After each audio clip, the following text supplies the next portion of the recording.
Hello all of you, good morning. देखिए, आज हम आपको कॉम्बिनेशनल लॉजिक सर्किट पढ़ाने जा रहे हैं। कॉम्बिनेशनल लॉजिक सर्किट के अंदर में आता है multiplexer, demultiplexer, encoder and decoder. तो ये चैप्टर हम आपको पढ़ाने जा रहे हैं। अगर आपको वीडियो पसंद आए तो आप इसे लाइक कीजिए, शेयर कीजिए, सब्सक्राइब कीजिए। धन्यवाद। आप इसे गूगल पे और यूट्यूब पे गुरुदेव इलेक्ट्रॉनिक्स एंड कंप्यूटर साइंस के नाम से सर्च कर सकते हैं। तो चलिए आज स्टार्ट करते हैं हम। Multiplexer. What is multiplexer? Explain n:1 multiplexer and state its advantages. क्या दिया क्वेश्चन आपको? What is multiplexer? Explain n:1 multiplexer and state it advantages. क्या कहता है इसमें? देखो, multiplexer is a special types of combinational logic circuit that give one or single output at a time out of many data input। क्या दिया word इसमें? देखो, multiplexer is a special types of combinational logic circuit. ये एक special type का combinational logic circuit है। That give one और single output. ये आपको एक ही आउटपुट देगा at a time. At a time में केवल एक ही आउटपुट आपको मिलेगा। Out of many data input, बहुत सारे डाटा इनपुट है, उसमें से केवल एक ही डाटा इनपुट अपीयर होगा आउटपुट में। इसलिए कहा गया है गिव वन और single output at a time out of many data input. Multiplexer means many into one. Multiplexer का मतलब क्या हुआ? मेनी इंटू वन, यानी मेनी इनपुट है और एक ही आउटपुट आपको मिलेगा। इसलिए मेनी में से कोई एक आउटपुट एट ए टाइम मिलेगा, इसलिए उसे कहा गया है मेनी इंटू वन।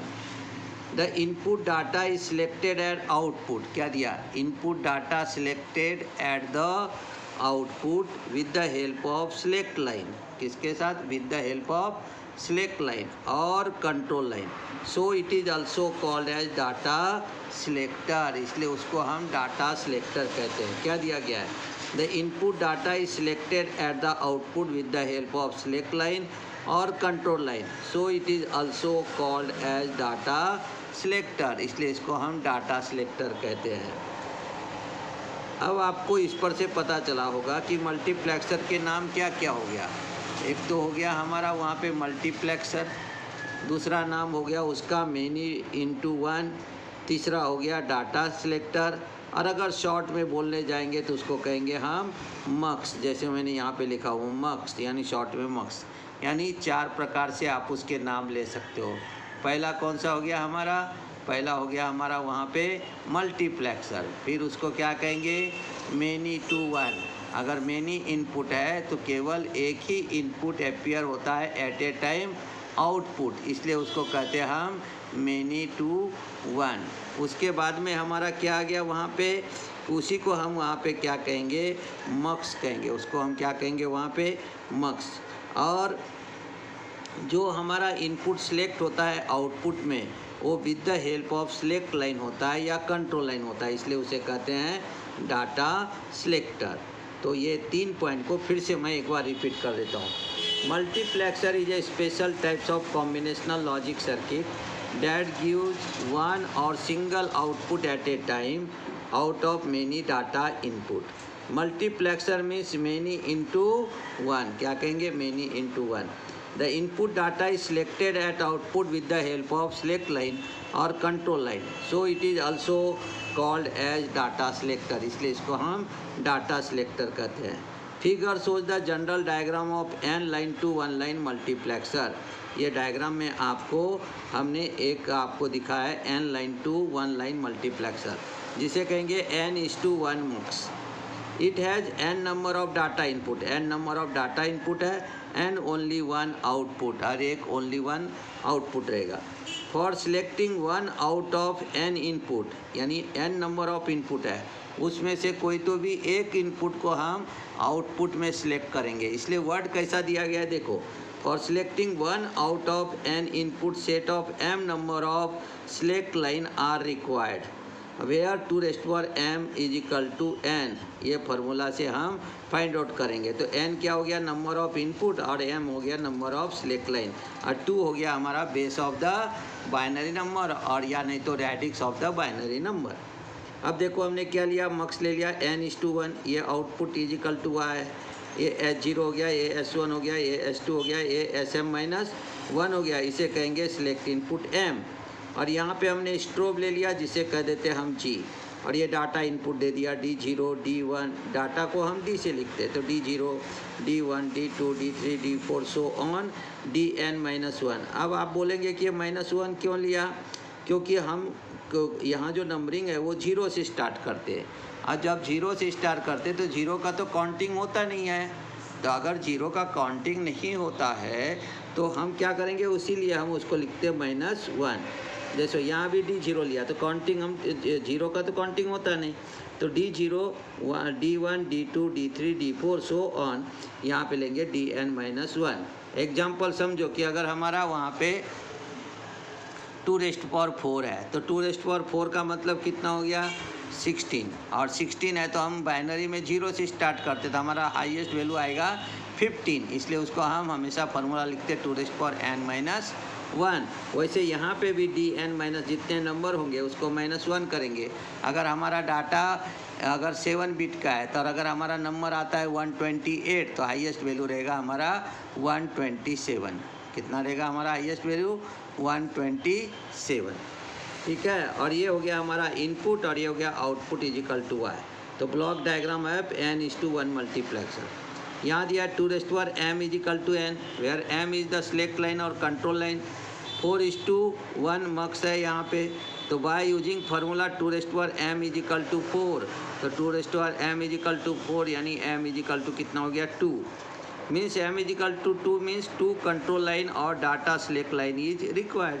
यानी अगर हमारा 4:1 मक्स बनाना है तो हमें कितना चाहिए, तो हमें चाहिए वहाँ पे सिलेक्ट लाइन कितना चाहिए, हमें 2 सिलेक्ट लाइन की ज़रूरत पड़ेंगे। क्योंकि देखो 2 पर अगर हमने फार्मूला यूज किया तो भी हमारा 4:1 मक्स बनाना है, तो हम क्या ले लेंगे उसको, देखो यहाँ पे कहेंगे हम 2n-1, यानी 2m-1। तो n इज इक्वल टू हमारा फार्मूला हो गया 2m-1। अब 2m है, m का को सिलेक्ट लाइन कहते तो 2 क्योंकि ये हमको 4 ऑलरेडी दिया हुआ है, तो 2 करेंगे तो कितना आ गया 4-1, यानी हाईएस्ट वैल्यू कितना हो गया 3। लेकिन ये स्टार्ट करेंगे 0 1 2 3, तो देखो 4 आया कि नहीं, 1 2 3 4, इसलिए इसे कहा जाता है कि यहाँ पे हम 0 से स्टार्ट करते, तो काउंटिंग तो हमारा 0 का रहता नहीं है, इसलिए वो कहाँ गया, हाईएस्ट वैल्यू 3 तक गया। तो इस प्रकार से आप इस बात को ध्यान में रखिए कि यहाँ पे जो है वो हम लेते हैं 2m is equal to n। ठीक है, देखो आगे चलते हैं। अब दिया है depending upon the digital code applied at the select line, only one out of n data input is selected and available at the output। तो इसमें से केवल एक ही डाटा इनपुट सिलेक्ट होगा आउटपुट में, इसलिए आपको क्या दिया, depending upon the digital code applied at the select line, only one out of the n data input is selected and available at the output. तो अगर बाइनरी सीक्वेंस से जाएंगे तो कोई एक ही डाटा जो है वो हमारा वहाँ पे क्या रहेगा, आउटपुट में अवेलेबल, पूरा डाटा हमारा अवेलेबल नहीं रहता है। तो depending upon the digital code applied at the select line, only one out of n data input is selected and available at the output. जैसे D0 है, तो अगर हमारा 4 बिट का रहेगा तो हमारे डाटा इनपुट कितने हो गए, 3, जैसे मैंने आपको यहाँ पे बताया कितने हो गए। जैसे 0 के लिए ले लिया हमने, तो यहाँ पे हो गया हमारा डाटा इनपुट D0, यहाँ हो गया D1, यहाँ हो गया D2, और ये हो गया D3। ठीक है, अब इसको अगर मुझे आउटपुट में अवेलेबल करना है तो उसके लिए हमें क्या करना पड़ेगा, उसके लिए हमें यहाँ पे आपको दिखाना पड़ेगा कैसे, कि हम टेबल लेंगे। टेबल कैसे लेंगे, जैसे हमने ले लिया यहाँ पे सिलेक्ट लाइन S0 और S1, तो अगर मैंने 0 0 दिया तो हमारा आउटपुट Y हो जाएगा D0, क्योंकि ये बाइनरी सीक्वेंस में 0 के लिए D0 आ गया। 0 1 लेंगे तो हमारा अपेयर हो जाएगा D1, ये देखो ये D1। फिर हम 1 0 लेंगे तो हमारा क्या अपेयर हो जाएगा, D2। अगर मैं यहाँ पे 1 1 लूँगा तो ये हो जाएगा हमारा D3। वैसे भी आप अगर देखो तो इसका मीनिंग क्या होता है, अगर मैंने सीरियल नंबर डाल दिया यहाँ पे, इसका मीनिंग क्या होगा, 0 0 का मीनिंग हो गया डेसिमल में 0, 0 1 का मीनिंग हो गया 1, क्योंकि 1 2 लिखते हैं हम, 1 2 1 2 मेथड हो गया हमारा, 1 और 2 मेथड, तो 1 2 मेथड हो गया तो 0 0 हो गया, तो इसलिए 0। अब यहाँ पे 2 इंटू 0 0 प्लस 1 इंटू 1 तो 1 आ गया। अब देखो 2 इंटू 1 यानी 2 प्लस 1 इंटू 0 0 तो यहाँ पे आ गया 2। अब देखो 2 इंटू 1 2 और 1 इंटू 1 यानी 2 प्लस 1 3। तो जो भी नंबर हमको लेना होगा वो हमारा सिलेक्ट लाइन पे डिपेंड करेगा। तो सिलेक्ट लाइन अगर हमारा यहाँ पे 0 0 है तो D0 अपेयर हुआ, अगर हमारा सिलेक्ट लाइन 0 1 है तो D1 डाटा अपेयर होगा, अगर 1 0 है तो D2 डाटा अपेयर होगा, और अगर 1 1 है तो D3 डाटा अपेयर होगा। ये रोटरी स्विच से भी हम देख सकते हैं, हम दिखाएंगे आपको करके भी, प्रैक्टिकल दिखाएंगे, लेकिन पहले थ्योरी समझ लो। देखो तो फिर दिया यहाँ पे ये, तो इसलिए कहा गया कि depending upon the digital code applied at the select line only 1 out of n data input is selected and available at the single output. Normally strobe or enable input G used for the cascading purpose. It is active low. क्या बोलते हैं, normally strobe और enable input G is used for the cascading purpose. It is active low. अब देखो इसमें 2 point हमने दिया, if the active low, अगर ये एक्टिव लो है, which means that the intended operation is enable or habit, यानी अगर आपका स्ट्रोब जी जो है वो अगर लो है यानी ग्राउंड के साथ कनेक्ट करेंगे तो हमारा मल्टीप्लेक्सर जो है वो एक्टिव हो जाएगा, अनेबल हो जाएगा, हैबिट हो जाएगा, वर्क करने के लिए वो तैयार रहेगा। If it is active high, अगर वो हाई है तो विच means that intended operation is disable और इनहैबिट, अगर उसको 1 कर देंगे तो वो हमारा डिसेबल हो जाएगा, इनहैबिट हो जाएगा। ऐसा क्यों, क्योंकि उसके अंदर में हम एंड गेट का उपयोग करते हैं। एक छोटा सा एग्जांपल बता देते हैं कि अगर आपने एंड गेट लिया, समझो यहाँ पे एंड गेट यूज़ करते हैं हम। अब ये एंड गेट है, इसको 2 इनपुट है। अब ये इनपुट में कैसा रहेगा कि अगर मैंने इसको एक इनपुट को ए दे दिया, इधर 0 दे दिया, तो आउटपुट मेरा 0 आ जाएगा, है ना। तो अगर 0 आ गया तो ये तो हाई इनपुट के लिए हो गया, तो आपका डिसेबल हो जाएगा। लेकिन इसी के लिए अगर मैं एक्टिव लो कंडीशन बनाना चाहूँगा तो क्या करूँगा, इसको एक नॉट गेट लगा दूँगा। अब नॉट गेट लगा करके अगर मैंने इसको दे दिया यहाँ पे 0 तो ये हो जाएगा 1, इधर हो गया ए। तो आप यहाँ पे क्या करोगे, अगर इसको देंगे तो हम क्या होगा, ए इंटू 0 और सॉरी ए इंटू 1, क्योंकि ये 0 दिया तो 1 हो गया, ए इंटू 1 तो आपका आ गया यहाँ पे ए। तो इस तरह से a इज इक्वल टू 1 करोगे तो आपको मिल जाएगा a। इसका मतलब ये क्या हो गया, अनेबल। तो हमारा जो स्ट्रोब टर्मिनल रहता है वो एक्टिव लो रहता है, तो उसके लिए हम कौन सा यूज करते हैं, इंटरनली नॉट गेट। अब समझो इसको अगर मैंने 1 दे दिया 0 के जगह तो आउटपुट हो जाएगा 0, तो यहाँ आ जाएगा a इंटू 0 तो आउटपुट हो जाएगा 0, जिसे कहेंगे डिसेबल। तो इसको कहते हैं अनेबल, इसको कहते हैं हम डिसेबल। तो ध्यान में रखना है, इसे अनेबल कहते हैं, उसको हम डिसेबल कहते हैं। तो इसलिए कहा गया है कि आपका जो स्ट्रोब है, देखो नॉर्मली स्ट्रोब और अनेबल, स्ट्रोब भी बोलते हैं, एनेबल भी बोलते हैं। Input G use for the cascading purpose, 2 multiplexer को जोड़ने के लिए यूज करते हैं, जिसे कहा जाता है कैस्केडिंग करना। कैसा रहता है कैस्केडिंग, मैं 1 मिनट के बाद में दिखाता हूँ आपको। तो यहाँ पे ऑपरेशन अनेबल, और अगर वो आपको वहाँ पे एक्टिव लो है, which means that the intended operation enable और हैबिट यानी वर्किंग में रहेगा। If it is active high, अगर हाई कर दिया आपने, which mean that intended operation is disable और इनहैबिट यानी वो काम करना छोड़ देगा, क्योंकि इंटरनली वहाँ पे नॉट गेट रहता है। अभी मैंने आपको करके दिखाया। Multiplexer is a data selector by which it is possible to select the desired data input at the output, यानी आउटपुट में जो है वो आपको क्या करेगा, कोई तो भी एक डिजायर्ड डाटा आपको अपियर करके देगा। वो डिपेंड करेगा बाइनरी सीक्वेंस पे, जैसे मैंने आपको यहाँ पे बताया 0 0 दिया तो D0 अपियर होगा, 0 1 देंगे तो D1 अपियर होगा, अगर 1 0 देंगे तो D2 अपियर होगा, 1 1 देंगे तो D3 अपियर होगा। इसे कहते हैं हम 4:1 मक्स यानी मल्टीप्लेक्सर, इसे हम 4:1 मल्टीप्लेक्सर कहते हैं।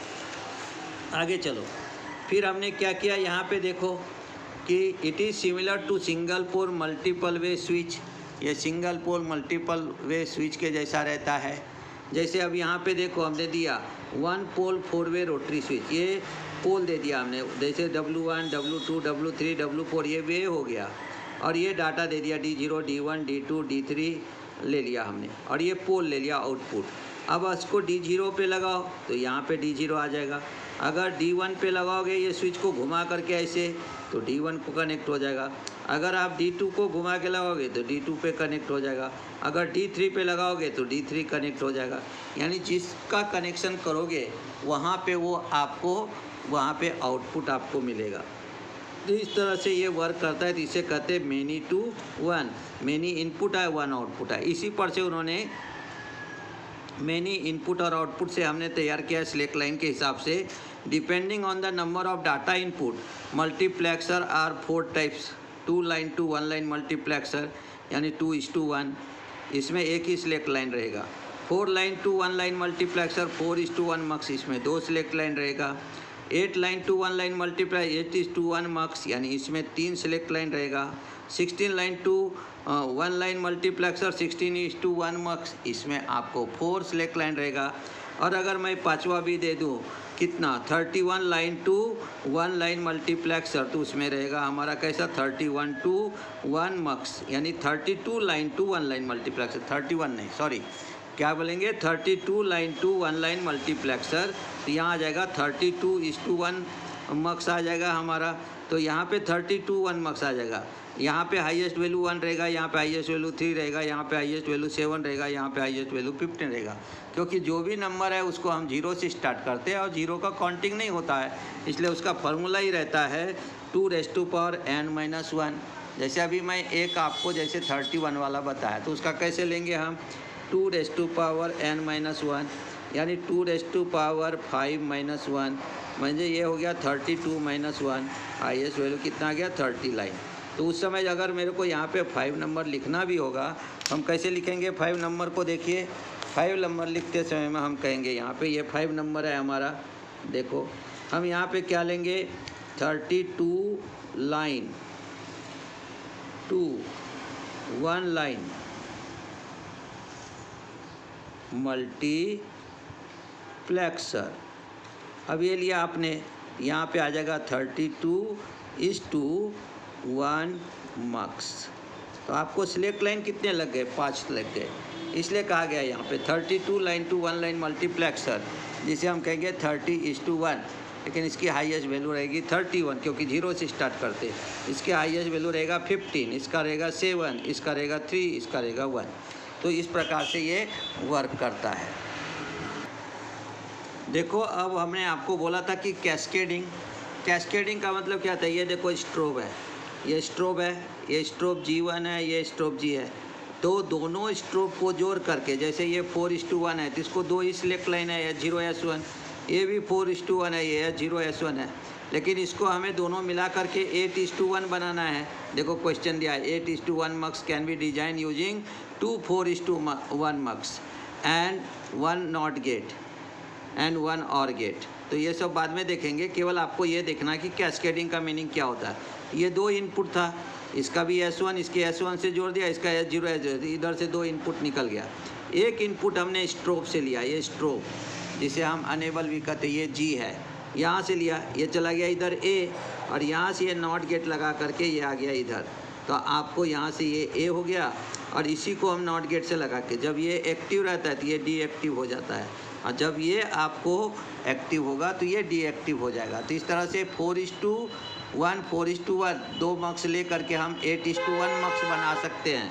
लेकिन उसके लिए यहाँ पे जो है वो स्ट्रोब जो है वो तीसरा इनपुट बनता है, और 2 स्ट्रोब को एक साथ जोड़ते, जिसे कहा जाता है कपलिंग करना। नॉट गेट के थ्रू कपलिंग करते, उसको कपलिंग करना, उसी को कहते हैं हम कैस्केडिंग करना। वो पॉइंट को फिर से मैं एक बार रिपीट करके आपको समझा देता हूँ, फिर आगे का बाद में देखेंगे। देखो यहाँ दिया है नॉर्मली स्ट्रोब और enable input G use for the cascading purpose, और ये कैस्केडिंग पर्पज रहता है। इंटरनली नॉट गेट लगाते, इंटरफेरेंस नहीं होना चाहिए इसलिए। सो इट इज़ एक्टिव लो, ये एक्टिव लो है। जब 0 से कनेक्ट करेंगे तो मल्टीप्लेक्सर हमारा एक्टिव हो जाएगा, और 1 से कनेक्ट करेंगे तो वो डीएक्टिव हो जाएगा। अब हमने आपको वहाँ पे देखा था कि आप एंड गेट का उपयोग करते और उसको इंटरनली नॉट लगा करके एक्टिव और डीएक्टिव करते, इसलिए फिर से 2 पॉइंट उसमें दिया है। If active low which means that the intended operation is unable और हैबिट, यानी वो एक्टिव हो जाएगा, वर्क करेगा अगर मैं स्ट्रोक को 0 देता हूँ तो। फिर दिया है if it is active high, अगर वो हाई है इसका मतलब इंटेंडेड ऑपरेशन इज डिसेबल और इनहैबिट, वो आपको डिसेबल हो जाएगा यानी वर्क करना बंद कर देगा।